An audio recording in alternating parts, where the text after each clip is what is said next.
On this edition of Visionaries, we travel to our nation's capital to sit down with Parham Eftekhari, co-founder and senior fellow at the Institute for Critical Infrastructure. ICIT is a think tank that advises Congress on technology legislation, and they give industry a platform to provide thought leadership. Oh, and by the way, Parham's a great guy to have with you when you're exploring DC. Seriously, this guy could give Lonely Planet a run for their money. Great tour guide. Lawmakers have to consider so many things on a daily basis. There's so many areas where they require expertise. Do they really have the time and resources to understand the cyber risks to critical infrastructure? Congress has a role. And when you look at a senator or congressman, on any one day, they have to be experts in maybe a dozen different things, right? You wake up and you talk about a local strike happening at the school district that you represent, and then you talk about a water crisis you're having, and then there may be some foreign security issues you have to deal with. And now all of a sudden, by the way, you have to be an expert in cybersecurity, where, keep in mind, the IT experts are still having an issue with cybersecurity. The Hill is a very chaotic environment, it's very slow moving, and it's kind of unforgiving. And it's frankly sometimes not encouraged, to put it mildly, to say that, you know what, I don't really understand that, right? Especially if you're supposed to be the expert for that office or committee.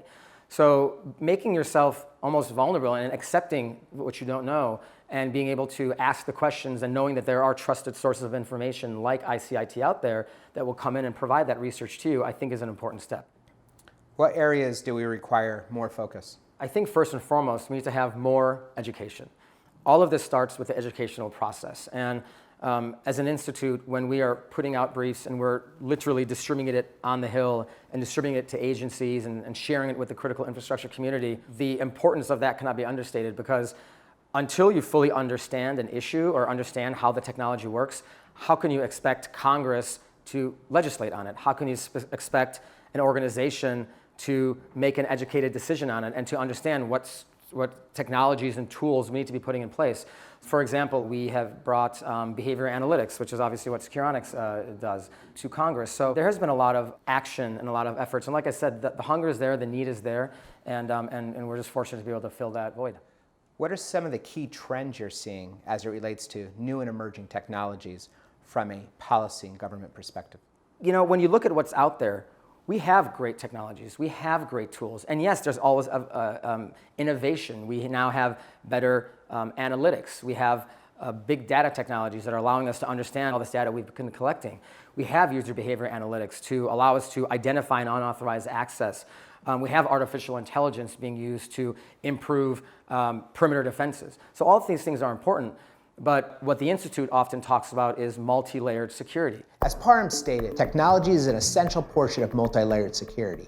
Yes, it's critical, but it needs to be augmented by talent, techniques, and training to be truly effective.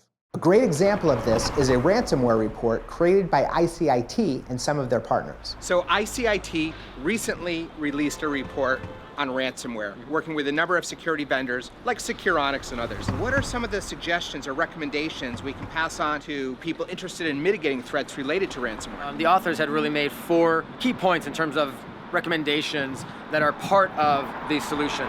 First of all, organizations need to have a dedicated cybersecurity team. Sure. Second of all, is cybersecurity awareness and training. Thirdly, as we've discussed already today, is multi-layered security from a technology perspective. And fourthly is government policies, right? Those are some of the things that we talk about.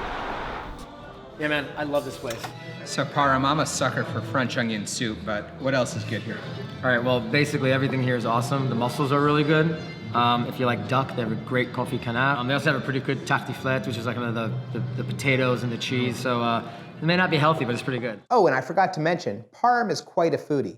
So of course he took us to one of the best French restaurants in all of DC, where he shared some of his final thoughts over French wine.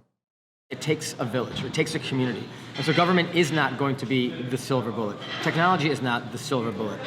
Awareness training is not the silver bullet. All of these things have to come into play, and we need to have layer upon layer upon layer of strategy, both technology and process and education and all of these aspects, to truly start to make a difference within a critical infrastructure. So we're talking about enterprise security or ICS security, it really starts there. I'd like to thank Parham for joining us on this edition of Visionaries. To recap, lawmakers need to be experts on about a dozen different things at any given day. They need trusted advisors like ICIT. Big data, artificial intelligence, and behavioral analytics are all a crucial part of a multi-layered security strategy. Finally, we need more education and communication between the public and private sector, especially between government officials and security vendors. I hope you've all enjoyed this edition of Visionaries brought to you by Securonix.